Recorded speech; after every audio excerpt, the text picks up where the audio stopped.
చిన్న ప్రార్థన చేసుకుందాం ప్రియులరా, మోకరించండి, తలలు వంచండి.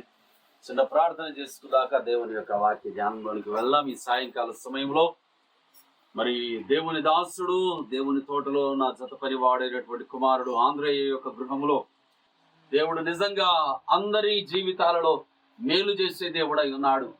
తన యందు భయభక్తులు గల వారి ఎడల ఆయన నిశ్చయముగా మేలును దయచేసే దేవుడై ఉన్నాడు, మేలు జరిగించే దేవుడై ఉన్నాడు. గనుక ఆయనకు మనము నిత్యము కృతజ్ఞత గల వారమై జీవించాలి. కృతజ్ఞతాస్తుతులను ఆయనకు నిత్యము మనము సమర్పించే వారిగా ఉండాలి. ఏ పాటి వారము యేసయ్యా, ఎంతటి వారము ప్రభువా. అయ్యా, నీవు నాయన మమ్మలను చూడగా మేము ప్రభువా మంటి వారమే, పురుగు వంటి వారమే ప్రభువా. అయ్యా, నీ పాద ధూళితో కూడా సమానమైన వారము కాము ప్రభువా. అయ్యా, కేవలము నీ కృపయే దేవా మమ్మల్ని యోగ్యులుగా ఎంచింది. దేవా, నీ మంచుతనమే దేవా మమ్మల్ని అర్హులుగా చేసింది. దేవా, నీ దయయే ప్రభువా నీ బిడలుగా మమ్మల్ని తీర్చిదిద్దింది. అయ్యా, మీకు స్తోత్రాలు. ఇప్పుడు నాయన మీరు మాట్లాడబోతున్నటువంటి ప్రభువా నీ యొక్క మాటలలో ఉన్నటువంటి శ్రేష్టమైన సంగతులు ఇదిగో చేరి వచ్చిన ఈ నీ దీన ప్రజలు ప్రభువా, అయ్యా పామరులయ్యా, మేమందరము గ్రహించున్నట్లుగా దేవా మా హృదయాన్ని మీరు తెరవండి. మాకు చెవులకు సున్నతి కలుగొచ్చేయండి, మా హృదయానికి సున్నతి కలుగొచ్చేయండి. అయ్యా, మా హృదయమును నూతన పరచండి. నీ దాసుడు నల్పడిన ప్రభువా, అయ్యా నిలబడుతున్నాను, అభిషేకించండి. మీరు మాట్లాడండి, నీ బిడలతో మాట్లాడండి. అయ్యా, ప్రతి ఒక్కరిని ప్రభువా అయ్యా నీ స్వరము ద్వారా ఉజ్జీవింపజేయమని యేసు నామములో ప్రార్థిస్తూ వాక్య ధ్యానంలోనికి వస్తూ దీవిస్తూ నాము తండ్రి, ఆమేన్. దేవునికి మహిమ కలుగును గాక. హల్లెలూయా, హల్లెలూయా. మరి సరే ప్రియులారా, దేవుని యొక్క వాక్యాన్ని కొద్దిసేపే మనము ధ్యానం చేసుకుందాం. 103వ కీర్తన ఒక్కసారి మనం చదువుకుందామా? మొదటి వచనాన్ని నేను చదువుతూ ఉన్నాను, 2వ వచనాన్ని కూడా నేను చదువుతూ ఉన్నాను. దయచేసి మీరు వినాలని మనవి చేస్తున్నాను. నా ప్రాణమా యెహోవాను సన్నుతించుము, నా అంతరంగముననున్న సమస్తమా ఆయన పరిశుద్ధ నామమును సన్నుతించుము. నా ప్రాణమా యెహోవాను సన్నుతించుము, ఆయన చేసిన ఉపకారములలో దేనిని మరువకము.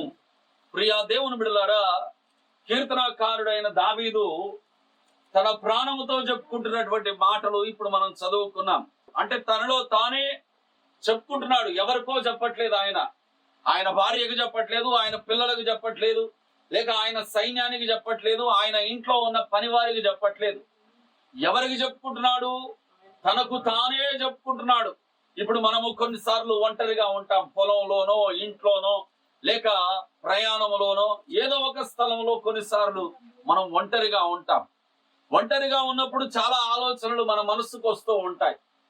అలాగా మన మనసుకు వచ్చే కొన్ని ఆలోచనల్లో మనకు తెలవకుండానే మనకు మనమే మాట్లాడుకుంటూ ఉంటాం, కాదా? అవునా కాదా? ఒకవేళ మనకు ఎక్కువ మనకున్న బాధలు గుర్తొచ్చాయి అనుకో, మనకు మనమే మాట్లాడుకుంటాం. ఏమని? ఈ బాధలు ఎప్పుడు పోతాయో, ఎందుకు నాకు ఈ దుస్థితి కలుగుతుందో, ఎందుకు నాకింత బాధ కలుగుతుందో, ఏంటో ఈ జీవితం, ఏంటో ఈ బాధలు అని మనకు మనమే మాట్లాడుకుంటూ ఉంటాం. ప్రియులారా, ఏదైనా సరే కొన్ని సందర్భాలలో మనకు మనం మాట్లాడుకోవడం మనకు అలవాటే.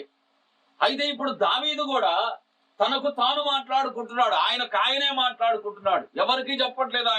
ఆయన తనకు తానే చెప్పుకుంటున్నాడు. ఏమని? నా ప్రాణమా యెహోవాను సన్నుతించు అని చెప్పుకుంటున్నాడు. ప్రియులరా, ఎంత గొప్ప భాగ్యం! దేవునికి స్తోత్రం కలుగును గాక. మనతో మనం మాట్లాడుకుంటే మన బాధలు గుర్తు చేసుకొని మాట్లాడుకుంటాం, మన కష్టాలు గుర్తు చేసుకొని మాట్లాడుకుంటాం, మనకున్న సమస్యలు గుర్తు చేసుకొని మాట్లాడుకుంటాం, మన అప్పులు గుర్తు చేసుకొని మాట్లాడుకుంటాం, మన రోగాలు గుర్తు చేసుకొని మాట్లాడుకుంటాం. కానీ దేవుని యందు భయభక్తులు కలిగిన వారైతే, దేవుణ్ణి తెలిసిన వారైతే, యేసయ్య ఎలాంటి దేవుడో, ఎంత శక్తి కలిగిన దేవుడో, ఎంత ప్రభావము కలిగిన దేవుడో, యేసయ్య తనను నమ్ముకున్న బిడల జీవితాలలో ఏమేమి చేయగలడో తెలుసుకున్నటువంటి బిడలైతే వారి ప్రాణంతో ఏం చెప్పుకుంటారో తెలుసా? నా ప్రాణమా యేసయ్యను నిత్యము సన్నుతించు అని చెప్పుకుంటారు. ఏ ప్రాణానికి బాధలు లేవా? ప్రాణం కృంగిపోవట్లేదా? ప్రాణానికి సమస్యలు లేవా? రోగాలు లేవా? కష్టాలు లేవా? అంటే ఉన్నాయి. అన్ని ఉన్నా సరే ప్రాణానికి ఇప్పుడు ధైర్యం కావాలి. చెప్పండి, ఏం కావాలి? ధైర్యం కావాలి. ఇందాక పీటర్ సాక్ష్యం చెబుతూ అన్నాడు, ఎగ్జామ్కి వెళ్ళి 3 రోజుల ముందు కూడా మేము ప్రార్థన చేసుకున్నామని. ఎందుకు? ఎగ్జామ్ ఎలాగ రాస్తామో అనే ఒక భయం.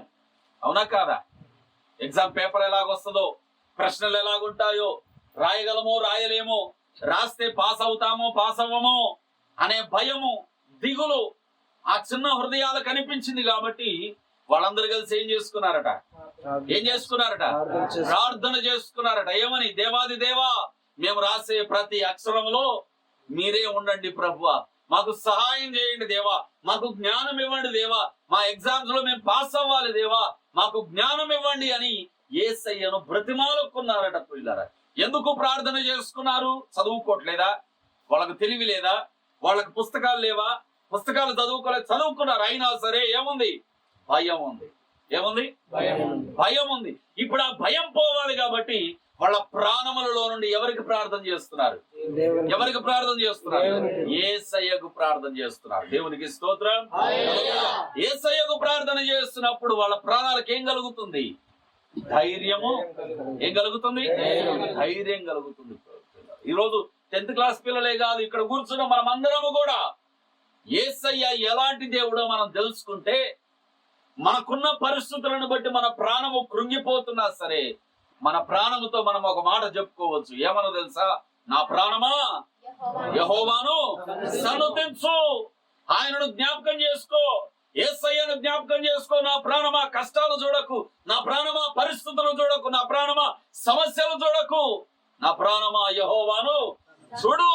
ఒక్కసారి దేవుణ్ణి చూడు, దేవుని శక్తిని చూడు, దేవుని ప్రభావాన్ని చూడు. ఆయన నీకు సహాయం చేస్తాడు. కాబట్టి నా ప్రాణమా యెహోవాను సన్నిధించు అని నిత్యము మనము కూడా చెప్పుకోవాలి ప్రియులారా. భక్తుడు ఏం చేస్తున్నాడు? తనకు తాను చెప్పుకుంటున్నాడు. ఏమని? నా ప్రాణమా యెహోవాను సన్నుతించు. అంతేకాదు ప్రియులారా, 2వ లైన్ చూడండి. నా అంతరంగములో ఉన్న సమస్తమా దేవుని పరిశుద్ధ నామమును సన్నుతించు అని చెప్పుకుంటున్నాడు. నా అంతరంగం, నా లోపల ఉన్న సమస్తమా దేవుని పరిశుద్ధ నామాన్ని సన్నుతించు. సన్నుతించడం అంటే ఏంటి? దేవుడు నీ జీవితంలో ఏమై ఉన్నాడో నువ్వు గుర్తు చేసుకుంటూ, దేవా నన్ను రక్షించినందుకు నీకు కృతజ్ఞత, దేవా నన్ను పరిశుద్ధపరిచినందుకు నీకు కృతజ్ఞత, దేవా నా పాపములు క్షమించినందుకు నీకు కృతజ్ఞతలు, దేవా నీ మందిరంలో నేను ఒక బిడ్డగా ఉండడానికి సహాయం చేసినందుకు నీకు కృతజ్ఞతలు, దేవా నేను ప్రార్థన చేస్తున్నప్పుడు నా ప్రార్థనను నీవు వింటున్నందుకు నీకు కృతజ్ఞతలు, దేవా నాకు కుటుంబం ఇచ్చినందుకు కృతజ్ఞతలు, ఇల్లు ఇచ్చినందుకు కృతజ్ఞతలు, ఉద్యోగం ఇచ్చినందుకు కృతజ్ఞతలు, వ్యాపారం ఇచ్చినందుకు కృతజ్ఞతలు, పొలమునిచ్చినందుకు, పశువులను ఇచ్చినందుకు, పిల్లల్ని ఇచ్చినందుకు, నేను కలిగి ఉన్న సమస్తము నాకు నీవు దయచేసినందుకు, నన్ను ఈ స్థితిలో నీవు ఉంచినందుకు నీకు నిత్యము కృతజ్ఞతలు దేవా అని దేవునికి కృతజ్ఞతలు తెలియజేయడమే దేవుని సన్నుతించడం పిల్లలు. అంటే దేవుని గురించినటువంటి ఆలోచన చేస్తూ ప్రతినిత్యము దేవుని స్తుతించడమే కృతజ్ఞతలు తెలియజేయడం. చెప్పండి, ఏం చేయడము? కృతజ్ఞతలు తెలియజేయడం. అది నువ్వు ఎదుటి వ్యక్తి దగ్గర, ఇప్పుడు శామ్యూల్ ఉన్నాడు, నా దగ్గరకు వచ్చి, అయ్యగారు నువ్వు దేవుణ్ణి స్తుతించు, దేవుని కృతజ్ఞతలు చెప్పు అని నాకు చెప్పి శామ్యూల్ కృతజ్ఞతలు చెప్పలేదనుకోండి, ఉపయోగం ఏమన్నా ఉంటుందా? ఉండదు. కాబట్టి ఇప్పుడు శామ్యూల్ ముందు నాకు చెప్పే కంటే తనకు తానేం చెప్పుకోవాలి? నీవు దేవునికి ప్రాణమా, నువ్వు ముందు దేవునికి కృతజ్ఞతలు చెప్పు అని తనకు తాను చెప్పుకోగలగాలి. ఉదాహరణకు చెప్తున్నా, మనమందరం కూడా అలాగే చేయాలి. ఎవరికి వారము ముందు యెహోవాను సన్నుతించే వారిగా ఉండాలి. యెహోవా కార్యములు ధ్యానం చేస్తూ దేవుణ్ణి స్తుతిస్తూ ఉండాలి ప్రియులారా. కృతజ్ఞతలు తెలియజేయాలి. తర్వాత లైన్ చూడండి. నా ప్రాణమా యెహోవాను సన్నుతించుము, ఆయన చేసిన ఉపకారములలో దేనిని మరువకు. దేవునికి స్తోత్రం. హల్లెలూయా, హల్లెలూయా. దేవుని బిడ్డలారా, దేవుడు మనకు సహాయము చేసే దేవుడు. చెప్పండి, ఎవరైనా మనకు సహాయం చేసే దేవుడు. ఇప్పుడు పిల్లలు ప్రార్థన చేసుకున్నారు, దేవా మా పరీక్షలలో మాకు సహాయం చేయాలి. ఇప్పుడు దేవుడు ఏం చేశాడు? సహాయం చేశాడు. ఎవ్వరూ ఫెయిల్ అవ్వకుండా దేవుడు అందరూ చక్కగా పాస్ అవ్వనట్లుగా కృప దయచేశాడు. దేవునికి మహిమ కలుగును గాక. ఎంత సంతోషమో, ఎంత ఆనందమో. 100 వారాల పాటు మన గ్రామంలో పిల్లలందరూ 10th క్లాస్ చక్కగా పాస్ అయ్యారు, ఎవరు ఫెయిల్ అవ్వలేదు, అందరికీ మంచి స్కోర్ వచ్చింది అంటే ఎంత ఆనందం. మన ఊర్లో నుండే ఒక పిల్లోడు స్కూల్ ఫస్ట్ వచ్చాడు అంటే అది ఇంకెంత ఆనందం కదా. దేవునికి మహిమ కలుగును గాక. హల్లెలూయా. దేవుడు సహాయం చేసే దేవుడు ప్రియులారా. ఎవరికి సహాయం చేస్తాడు అంటే ఆయన అందరికీ సహాయం చేసే దేవుడే. అయితే మనం ఏం చేయాలి అంటే, దేవా నాకు సహాయము చేయి ప్రభు అని దేవుణ్ణి మనం అడగగలగాలి. మనం చాలాసార్లు మర్చిపోతాం. ఏం మర్చిపోతామంటే దేవుని సహాయాన్ని కోరుకోవడం మర్చిపోతాం. దేవా మాకు సహాయం చేయి దేవా అని అడగడం మర్చిపోతాం. అందుకే చాలాసార్లు మన జీవితాల్లో మనము దుఃఖములో, చింతలో, బాధలో, వేదనలో, సమస్యలో, ఇబ్బందుల్లో నలిగిపోతూ ఉంటాం. ఎందుకు ఇలాంటి పరిస్థితులు అంటే దేవుని సహాయాన్ని కోరుకోవట్లేదు. నీవు దేవుడు సహాయం చేయగలడని తెలిసినా నిర్లక్ష్యము చేస్తూ ఉన్నావు. కాబట్టి దేవుని సహాయం అందక జీవితంలో కష్టాలు, సమస్యలు, శ్రమలు అనే ఇబ్బందుల సుడిగుండంలోనే నువ్వు చిక్కుకొని బాధపడుతూ ఉన్నావు. అదంతా తొలగిపోవాలి అంటే దేవుడు చేసిన మేలులను నువ్వు ఎన్నడూ మర్చిపోకూడదు. దేవుడు మేలు చేయాలి అంటే నువ్వు దేవుణ్ణి అడగాలి, దేవా నాకు సహాయం చేయి. ఏమడగాలి? దేవా నాకు సహాయం చేయని దేవుడు. అప్పుడు దేవుడు సహాయం చేస్తాడు. ఆ దేవుడు చేసినటువంటి సహాయాన్ని నువ్వు జీవితాంతము మర్చిపోకూడదు. మనం మర్చిపోయే వారిగా ఉంటే మనము కృతజ్ఞత లేని వారమైపోతాం.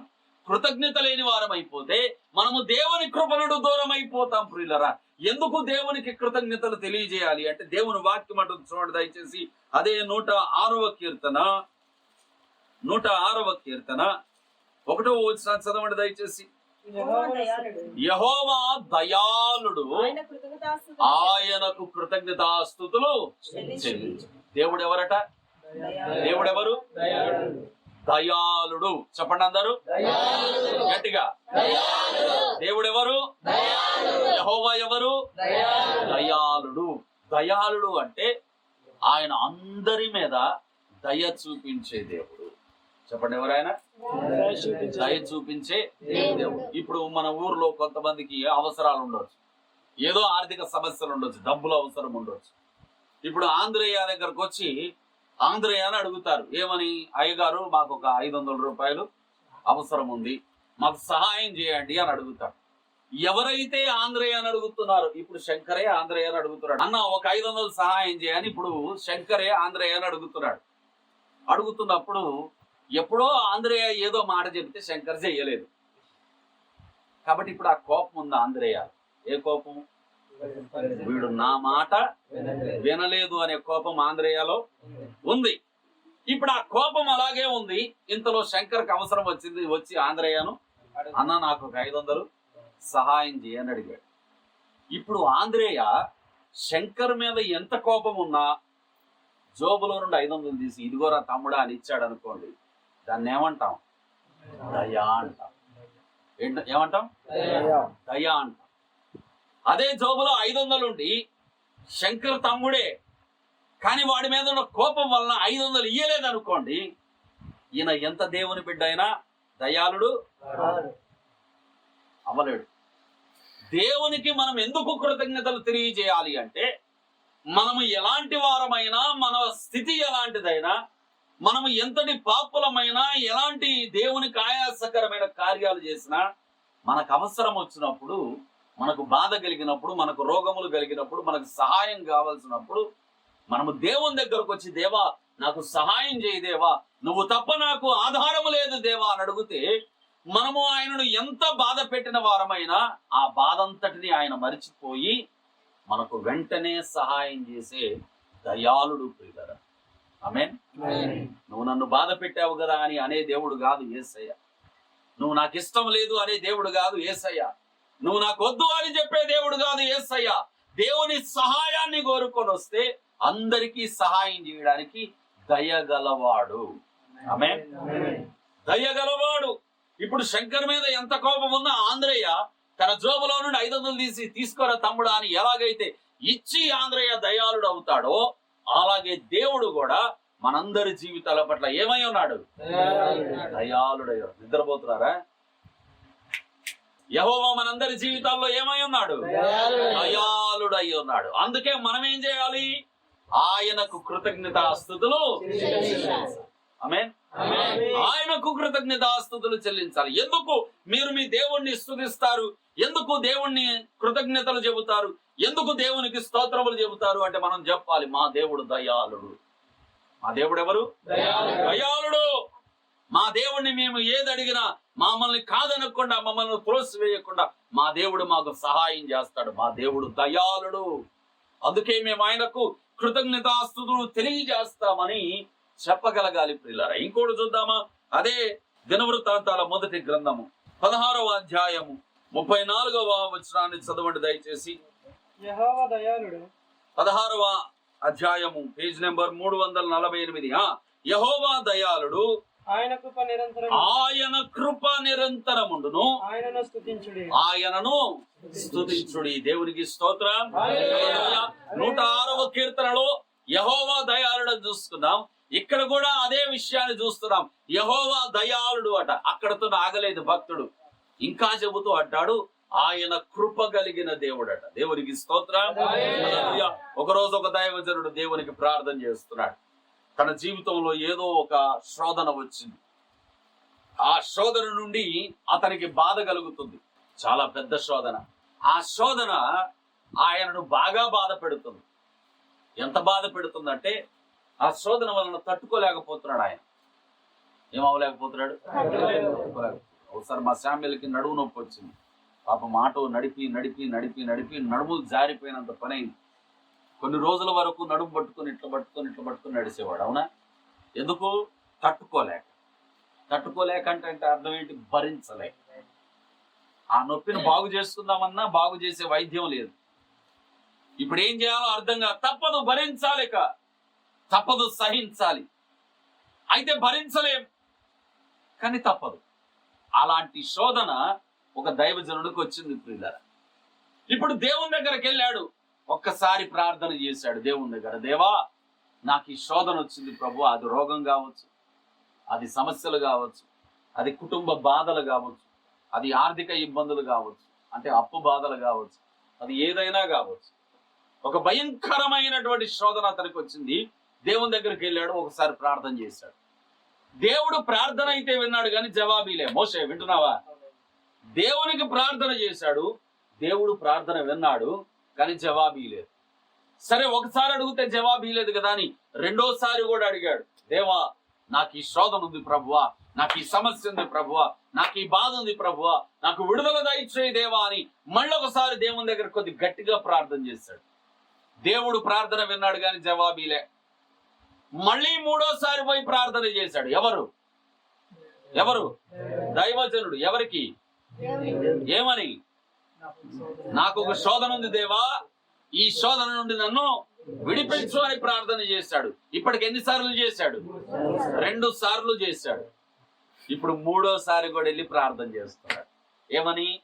దేవా, నాకు ఈ శోధన ఉంది, ఆల్రెడీ 2 సార్లు ప్రార్థన చేశాను ప్రభువా, అయినా ఇది పోలేదు. ఇక ముచ్చటగా 3వసారి కూడా ప్రార్థన చేస్తున్నా, నువ్వు నా శోధనను తీసివేస్తావా తీసివేయవా అని అడుగుతున్నాడు దేవుణ్ణి. యేసయ్యని అడుగుతున్నాడు, అయ్యా నాకు శోధన వచ్చింది తీసేయవా. అప్పుడు 3వసారి అలా అడుగుతూ ఉంటే దేవుడే ఆ దైవజనుడికి ప్రత్యక్షమై అంటాడు, నువ్వేం బాధపడకు, నువ్వేం దిగులు పడకు, ఆ శోధన నీకు కలిగిందని నువ్వేమి చింతించకు, నా కృప నీకు చాలు అన్నాడు దేవుడు. దేవునికి స్తోత్రం కలుగును. నా కృప నీకు చాలు అన్నాడు దేవుడు. నా కృప నీకు బలమయ్యా, నా కృప నిన్ను బలపరుస్తుందయ్యా, నా కృప నీ బలహీనతలో నీకు శక్తిని ఇస్తుంది కాబట్టి నా కృప నీకు చాలు అన్నాడు ఆ దైవజనుడికి. అంతే. ఇక ఆ తర్వాత ఆ శోధన ఎంత బాధ పెట్టినా ఆ దైవజనుడు పట్టించుకోలేదు. ఆ దైవజనుడు లెక్క చేయలేదు. ఎందుకు? ఇప్పుడు ఏమి తోడుగా ఉంది? దేవుని కృప దైవజనునికి తోడుగా ఉంది. అందుకే దేవుని వాక్యం అంటూ దినవృత్తాంతాల మొదటి గ్రంథం 16వ అధ్యాయం 34వ వచనంలో యెహోవా దయాళుడు, ఆయన కృప కలిగినటువంటి దేవుడట. ఆమేన్. ఆయన కృపగల దేవుడు.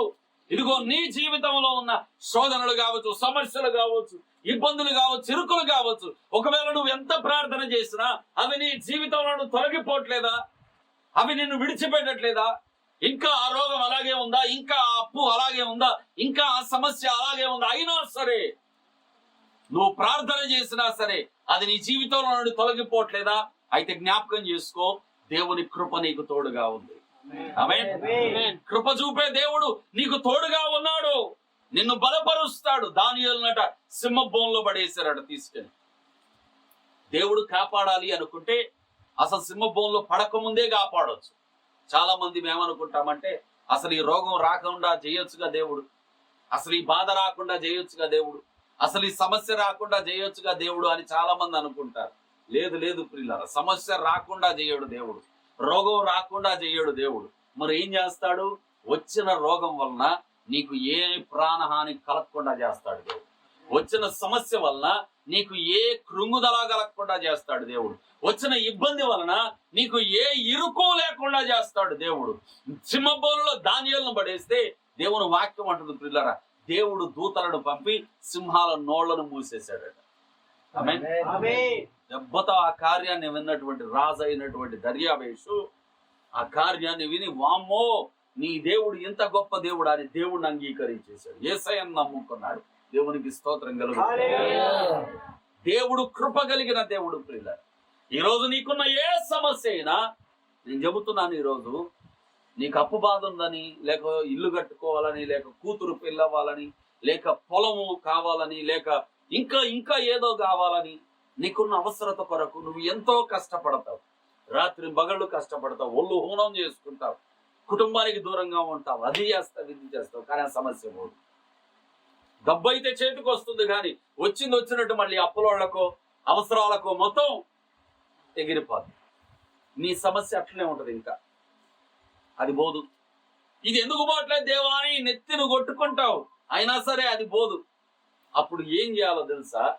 దేవా నీ కృప నాకు ఇవ్వు ప్రభువా, నీ కృప నాకు చాలు దేవా, నీ కృప ద్వారా నాకు సహాయము, నాకు బలము కలుగుతుంది ప్రభువా అని దేవుని దగ్గర మనం కృప కొరకు కోరుకోగలగాలి పిల్లలు. దేవుణ్ణి అడగగలగాలి. అప్పుడు దేవుడు కృపనిస్తాడు. కనుక దేవునికి మనము కృతజ్ఞతాస్తుతులు చెల్లించేవారు. ఎందుకు చెల్లించాలి అంటే 2 సంగతులు చెప్పాను. ఒకటి యెహోవా దయాళుడు, 2 యెహోవా కృప చూపే దేవుడు. మొదటిదేంటి? యెహోవా దయాళుడు. రెండవదేంటి? యెహోవా కృప చూపే దేవుడు. అందుకు మనం ఆయనకు కృతజ్ఞతాస్తుతులు చెల్లించాలి. ఎప్పుడైతే మనం అలాగ కృతజ్ఞతాస్తుతులు చెల్లిస్తామో మన జీవితంలో ప్రప్రథమముగా అతి ప్రాముఖ్యముగా 2 కార్యాలు దేవుడు చేస్తాడు. ఎన్ని కార్యాలు చేస్తాడు? 2 కార్యాలు చేస్తాడు పిల్లరా. చదువుకుందాం ఒకసారి. తెస్సలోనికైలకు రాసినటువంటి మొదటి పత్రిక 5వ అధ్యాయం 16వ వచనం. తెస్సలోనిక పత్రిక 5వ అధ్యాయం 16వ వచనం. ప్రతి విషయమందు కృతజ్ఞతాస్తుతులు చెల్లించుడి, ఇలాగు చేయుట యేసుక్రీస్తునందు మీ విషయములో దేవుని చిత్తము. దేవునికి స్తోత్రం చెప్పండి గట్టిగా. మనము ఎల్లప్పుడూ దేవునికి కృతజ్ఞతాస్తుతులు చెల్లిస్తే, దేవునికి కృతజ్ఞత కలిగి జీవిస్తే మనమట దేవుని చిత్తాన్ని నెరవేర్చిన వారం అవుతామట ప్రియులరా. ఆమేన్, ఆమేన్.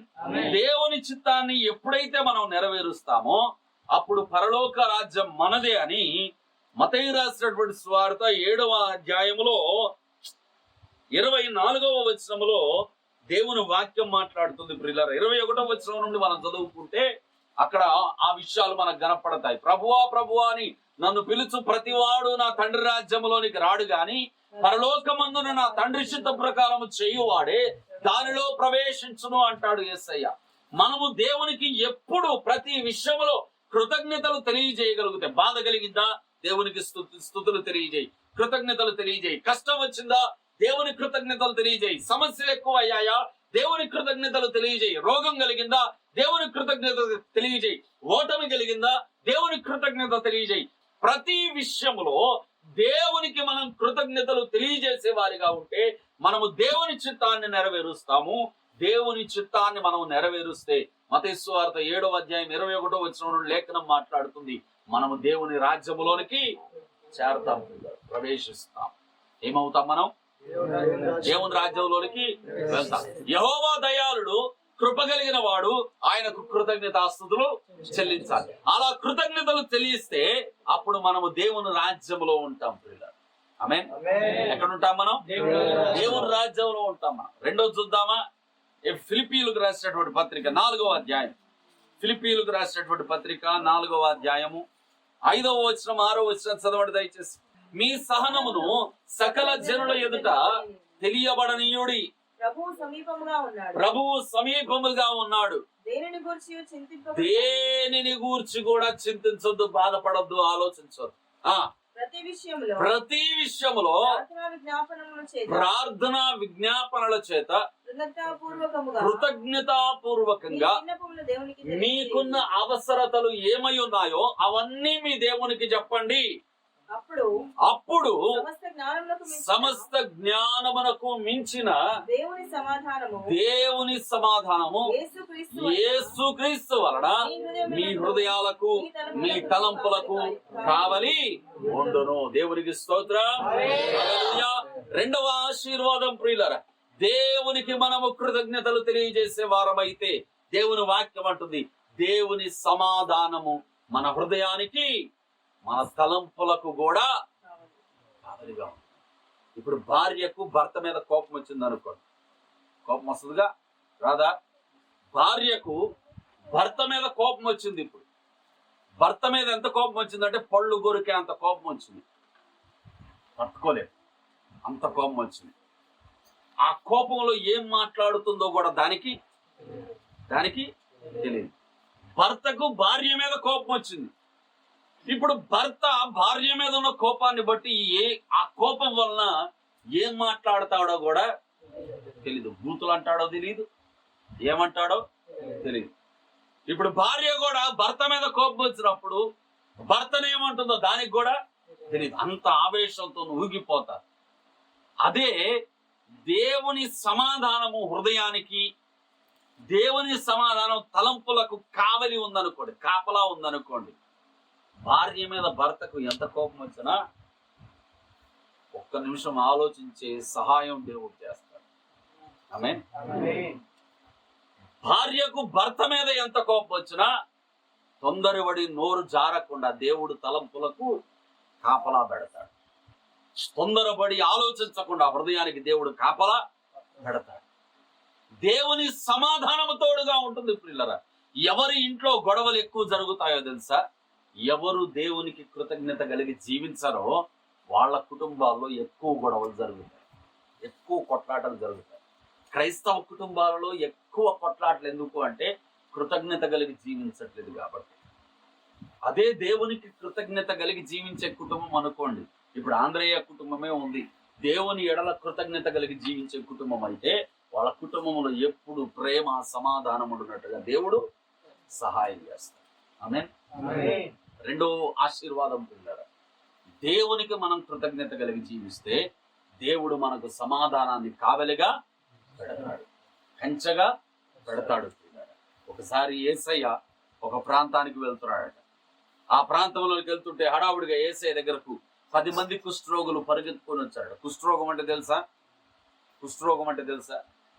టీబీ రోగం అంటే తెలుసా? టీబీ రోగం అంటే ఏంటి? పైకి కనపడదు, అది లోపల ఎక్కడో పడుతుంది, లోపల మనిషిని మొత్తం తినేస్తుంది. తినేసి మనిషిని అస్థి పంజరంలాగా తయారు చేసేస్తుంది. చివరికి మనిషి ఎండిపోయిన ఆకులాగా చచ్చిపోతాడు. ఏం ఉండదు ఇక లోపల, పైన శరీరము ఎముకలు తప్ప ఏముండవు. అంత భయంకరమైన వ్యాధి. కుష్ఠరోగం ఎలాంటిది అంటే బయటికి కనపడేది. కుష్ఠరోగం ఎలాంటిది? బయటికి కనపడే. అదేం చేస్తుంది తెలుసా? బయట తినడం మొదలు పెడుతుంది. కుష్ఠ వచ్చింది అనుకోండి ఎవరికైనా, ఈ వేళ్లకు మొదలైతే ఈ వేళ్లను తినేస్తుంది. చూస్తుండగానే రోజు రోజుకి వేలు తగ్గిపోతా ఉంటుంది. అట్లా మొహం మీద వచ్చింది అనుకోండి, మొహాన్ని తినేస్తుంది. ఒంటి మీద వస్తే ఒంటిని తినేస్తుంది. ఎక్కడ కుష్ఠరోగం వస్తే ఆ కుష్ఠరోగం మొత్తం పైన దేహం అంతా తినేస్తుంది. ఎముకల్ని తినేస్తుంది, నరాలను తినేస్తుంది, మాంసాన్ని తినేస్తుంది. ఇక మనిషి బ్రతకడం కష్టం. అలాంటి కుష్ఠరోగులు ఉన్నారు. ఎంతమంది? 10 మంది ఉన్నారట. అంటే వాళ్ళు ఎంత బాధపడుతున్నారో చూడండి. చిన్నగా తెగుతేనే అబ్బా అయ్యా అంటాం మనం, అవునా? అలాంటిది వాళ్ళ ఏళ్ళు, వాళ్ళ మొహము, వాళ్ళ చేతులు, వాళ్ళ కాళ్ళు ఆ రోగం తినేసే అంత భయంకరమైనది. వాళ్ళు ఎంత బాధపడుతుండొచ్చు. వాళ్ళ బాధ నుండి స్వస్థత లేదు, ఆ రోగానికి వైద్యం లేదు. అప్పుడే కాదు, ఇప్పుడు కూడా సరైన వైద్యం లేదు. అది వచ్చిందంటే ఎగిరిపోవడమే, ఇక ఏదో ఒక రోజు చచ్చిపోవడమే. అలాంటి రోగం కలిగిన వాళ్ళు యేసయ్య సహాయం చేస్తాడని తెలుసుకొని పరిగెత్తుకొని వచ్చారట యేసయ్య దగ్గరికి. 10 మంది వచ్చారట యేసయ్య దగ్గరికి. అప్పుడు వెంటనే యేసయ్య ఇలాగ పట్టుకున్నాడట, ఓకే మీరు వెళ్ళి దైవజనుడికి చూపించుకోండి, తగ్గిపోయింది మీకని మీరు విశ్వసించండి అని చెప్పాడు. సరే అని చెప్పి వాళ్ళు మందిరానికి వెళ్తూ ఉండగానే మార్గంలోనే వాళ్ళకి స్వస్థత వచ్చేసింది. దేవునికి స్తోత్రం కలుగును గాక. యేసయ్య మాట విని అలాగ వెళ్తూ ఉండగానే, దారిలో ఉండగానే వాళ్ళకి స్వస్థత దొరికింది. స్వస్థత దొరకగానే ఇప్పుడు చూడండి, ఎంతమంది వచ్చారు యేసయ్య దగ్గరికి? ఎంతమంది వచ్చారు? ఎంతమంది కుష్ఠరోగులు వచ్చారు? 10 మంది వచ్చారా? అందులో 9 మంది అట్లుండే వెళ్ళిపోయారు. మేము యేసయ్య దగ్గరకు రాము అన్నట్లుగా కృతజ్ఞత మరిచిపోయి వెళ్ళిపోయారట 9 మంది. కానీ ఒక్కడే యేసయ్య దగ్గరికి వచ్చాడు. వచ్చి దేవుని వాక్యం అంటుంది ప్రియులారా, లూకా రాసినటువంటి సువార్త 17వ అధ్యాయము 16వ వచనం చదవండి. 17వ అధ్యాయం 16వ వచనం. గొప్ప శబ్దముతో గట్టిగా అరుచుకుంటూ దేవుని మహిమపరచుచు తిరిగి వచ్చి ఆయనకు కృతజ్ఞత చెల్లించెను. దేవునికి మహిమ కలుగును గాక. ఇప్పుడు పొలం పండట్లేదు, ఆంధ్రయ్య దగ్గరకు వచ్చి ప్రార్థన చేయించుకుంటారు. ఏమని? అయ్యగారు పొలంలో విత్తనం వేస్తున్నాం, మంచిగా పండాలని ప్రార్థన చేయండి అంటారు. అనరా? చేయించుకుంటారా ప్రార్థన? ఆంధ్రయ్య వచ్చి భారం కలిగి ప్రార్థన చేస్తాడు, దేవుడు కనికరిస్తాడు, పొలాన్ని పండిస్తాడు. పొలం పండింది, విత్తనాలు ఇంటికి తెచ్చిపెట్టుకున్నావు, తీసుకెళ్లి షావుకారికి అమ్మావు, ఒక 10,000 వచ్చాయి నీకు. మరి దేవునికి కృతజ్ఞత చెల్లిస్తున్నావా? దేవునికి కృతజ్ఞత చెల్లిస్తున్నారా? 10,000 రూపాయలు రాగానే ఈ 10,000తోని ఇంట్లోకి ఏం కొనుక్కోవాలి, ఒంటి మీదకి ఏం కొనుక్కోవాలి, కాళ్ళ మీదకి ఏం కొనుక్కోవాలి, ఏ సామాన్లు కొనుక్కోవాలి, ఈ డబ్బును ఎట్లా దాచిపెట్టుకోవాలని అనుకుంటున్నావు. గాని దేవుడు నీకు ఇచ్చేటటువంటి ఆశీర్వాదంలో ఎంత నమ్మకంగా దేవునికి కృతజ్ఞత కలిగి దేవుని మందిరంలోనికి తీసుకొచ్చి నీ యొక్క దశమ భాగాన్ని, నీ కృతజ్ఞతార్పణలను దేవునికి నువ్వు సమర్పించగలుగుతున్నావు. ఆలోచించొకసారి. నీ అవసరాలు తీర్చడానికి మాత్రం దైవజనుని ద్వారా దేవుడు కార్యాలు చేయాలి. దేవునికి మాత్రం కృతజ్ఞత కలిగి జీవించవా? ఎంతమంది నమ్మకంగా ఈరోజు మన గ్రామంలో, మన మందిరంలో దశంభాగాలు ప్రతి నెల తీస్తున్నారు? చెప్పండి. ఏం సంబంధం? దశంభాగం తీస్తున్నావా ప్రతి నెల? నిజం చెప్పు, అబద్ధం ఆడద్దు. దేవుడు వింటున్నాడు. తీస్తున్నావా? ఎంతమంది నమ్మకంగా దశంభాగా చేయొద్దండి చూద్దాం. ఎంతమంది నమ్మకంగా నేను నాకు వచ్చేటటువంటి సంపాదన ఎంతైనా దశంభాగం తీస్తున్నా అన్న వాళ్ళు చేయొద్దండి. దేవునికి కృతజ్ఞత కలిగి జీవించాలి. 9 మంది వెళ్ళిపోయారట, కానీ ఒక్కడు వచ్చినందుకు తర్వాత వచ్చిన వాళ్ళు దేవుని వాక్యం ఏముంటుందో తెలుసా? నీ విశ్వాసం నిన్ను స్వస్థపరిచింది, స్వస్థత గలవాడు వైపో అని యేసయ్య అన్నాడట. ఇక వాడికి ఆ రోగం రాలేదు. మళ్ళీ ఆ రోగం వాడికి. మిగిలిన 9 మంది ఏమైపోయారో కూడా తెలియదు. గమనించండి ప్రియ దేవుని బిడ్డలారా, దేవునికి కృతజ్ఞత కలిగి జీవించడము చాలా చాలా శ్రేష్టమైనటువంటి విషయం. అది నీ డబ్బు విషయంలోనా, అది నీ ఇల్లు విషయంలోనా, అది నీ యొక్క కానుక విషయంలోనా, అది నీ పొలం విషయంలోనా, నీ పశువుల విషయంలోనా, ఏ విషయంలో అయినా సరే నువ్వు దేవునికి కృతజ్ఞత కలిగి జీవించాలి. ఎందుకు? నీకు దేవుడు మేలు చేశాడు కాబట్టి దేవుడు నీ కోసం చూస్తాడు. యేసయ్య 10 మంది కుష్ఠరోగులకు మేలు చేశాడు, ఇప్పుడు యేసయ్య 10 మంది కొరకు చూస్తున్నాడు. 9 మంది వెళ్ళిపోయారు, గటే వెళ్ళిపోయారు. ఏమైపోయారు? ఈరోజు నువ్వు కూడా దేవుడు చేసిన మేలులను బట్టి దేవునికి కృతజ్ఞత కలిగి జీవించకపోతే తర్వాత నీ గతి ఏమైపోతుందో ప్రియులారా, నీ భవిష్యత్తు ఎలాగుంటుందో నీకు తెలియదు. నీ భవిష్యత్తు, నీ గతి, నీ సమస్తము తెలిసిన దేవుడు యేసయ్య. ఆయన బిడ్డవు నువ్వు, ఆయన రక్తంలో కడగబడ్డావు నువ్వు, ఆయన రక్షించుకొనగా ఆయన సంఘములోకి వచ్చావు నువ్వు. ఎలా జీవించాలి? ప్రతి విషయంలో దేవునికి కృతజ్ఞత కలిగి జీవించాలి ప్రియులారా. జీవించండి, కృతజ్ఞత కలిగి జీవించండి. దేవునికి నమ్మకస్తులుగా జీవించండి. ప్రతి విషయంలో దేవుణ్ణి మహిమపరచండి. ఎందుకు? దేవుడు దయాళుడు, మీ మీద దయ చూపించే దేవుడు ఆయన. ఎందుకు? ఆయన కృప కలిగిన దేవుడు, మీ మీద మనందరి మీద తన కృపను కుమ్మరిస్తున్న దేవుడు ఆయన. ఆయన ఎవరికి మేలు చేస్తాడు? ఆయన అందరికీ మేలు చేస్తాడు. ఆయన ఎవరికి దయ చూపిస్తాడు? అందరికీ దయ చూపిస్తాడు. ఆయన ఎవరికి కృప చూపిస్తాడు? అందరికీ కృప చూపిస్తాడు. అయితే ఆయనను నీవు అడిగే వ్యక్తిగా ఉండాలి. ఆయనకు నువ్వు ప్రార్థన చేసే వ్యక్తిగా ఉండాలి. నువ్వు అడిగినప్పుడు, నువ్వు ప్రార్థన చేసినప్పుడు ఆయన నీకు మేలు చేస్తాడు. ఆ మేలును బట్టి నీవు ఆయనకు కృతజ్ఞత కలిగి జీవించాలి. నువ్వు ఎప్పుడైతే అలాగ జీవిస్తావో అప్పుడు దేవుడు ఏ మేలు నీ జీవితంలో కొలువ చేయడు. నీకు కావలసిన సమస్తమును దేవుడు ఆకాశపు వాకిళ్ళు విప్పి నీకు అనుగ్రహిస్తాడు. కృతజ్ఞత అంటే ఏంటో తెలుసా ప్రియులారా? ఒక మాట చెప్పి ముగించేస్తా. కృతజ్ఞత అంటే నమ్మకత్వం. కృతజ్ఞత అంటే ఏంటి? నమ్మకం. కృతజ్ఞత కలిగి ఉండడం అంటే దేవునికి నమ్మకంగా బ్రతకడం. దేవునికి నమ్మకంగా బ్రతకండి. దేవునికి కృతజ్ఞత కలిగి బ్రతకండి. దేవుడు మిమ్మల్ని ఆశీర్వదిస్తాడు. దేవుడు మిమ్మల్ని దీవించును గాక. మోకరించండి ప్రియులారా, ప్రార్థన చేసుకుందాం. చిన్న ప్రార్థన చేసుకుందాం ప్రియులారా. ఇప్పటి వరకు దేవుని మాటలు మనం విన్నాం. దేవునికి కృతజ్ఞత కలిగి మనము జీవించాలి అని నేర్చుకున్నాం. దేవుడు దయాళుడు, యెహోవా దయాళుడు గనక ఆయనకు కృతజ్ఞత కలిగి మనం జీవించిన వారమైతే ఆయన మనకు కృప చూపుతాడని మనం నేర్చుకున్నాం. ఆయన మనకు దయ చూపిస్తాడని మనం నేర్చుకున్నాం. అంతేకాదు ప్రియులరా, ఆయన మన జీవితంలో సమస్తము సమకూడి జరుగునట్లుగా చేస్తాడు అని మనం నేర్చుకున్నాం. దేవుని రాజ్యములో మనం ఉంటామని నేర్చుకున్నాం. అంతేకాదు ప్రియులరా, దేవునికి మనం కృతజ్ఞత కలిగి జీవిస్తే నిశ్చయంగా దేవుని సమాధానం మనం పొందుకుంటామని మనం నేర్చుకున్నాం. గనుక ఈ రాత్రికాల సమయంలో దేవా, నేను నీకు కృతజ్ఞత కలిగి జీవిస్తానయ్యా, నేను నీకు కృతజ్ఞత కలిగి నడుస్తాను ప్రభువా, నీ ఎదుట నమ్మకమైన బిడ్డగా నేను నడుస్తాను దేవా అని దేవుని దగ్గర ఒప్పుకుందాం ప్రియులరా. దేవుని దగ్గర ఒప్పుకుందాం ప్రియులరా. ప్రార్థన చేద్దాం. నేను మీ కొరకు ప్రార్థన చేస్తాను. ఇంకా ఎవరైతే దేవునికి ఇంకా కృతజ్ఞత కలిగి జీవించట్లేదో వాళ్ళు ఇప్పుడే ఒక తీర్మానం తీసుకోండి. దేవా, నేను నీకు కృతజ్ఞత కలిగి జీవిస్తాను. నీవు నా జీవితంలో చేసిన ప్రతి మేలును బట్టి అయ్యా నేను నీకు స్తుతి స్తోత్రములను సమర్పిస్తూ దేవా నీకు కృతజ్ఞత కలిగి జీవిస్తానయ్యా అని తీర్మానం తీసుకోండి ప్రియులరా. ప్రార్థన. ప్రేమగల మా మహాపరిశుద్ధ తండ్రి, కృపగల దేవా నీకు వందనాలయ్యా. ఇదిగో నాయన, ఈ కొండలలో గుట్టలలో ప్రభువా అయ్యా నీవు నాయన ఏర్పరచుకొని నీవు రక్షించుకున్నటువంటి ప్రభువా అయ్యా, 100 వరాల పాటు గ్రామం అంతటిని బట్టి నీకు వందనాలు తండ్రి. అయ్యా, ఈ గ్రామంలో నీవు సజీవుడైన దేవుడు అని నీ ప్రభావమును కనబరిచిన దేవా నీకు వందనాలయ్యా. అయ్యా ఇదిగో ప్రభువా, మరి నాయన నీ బిడలు అయ్యా నీవు చేసిన మేలులలో ప్రభువా నీకు కృతజ్ఞత కలిగి జీవించాలని దేవా మీరు మాట్లాడుతూ వచ్చారు. మీకు వందనాలు.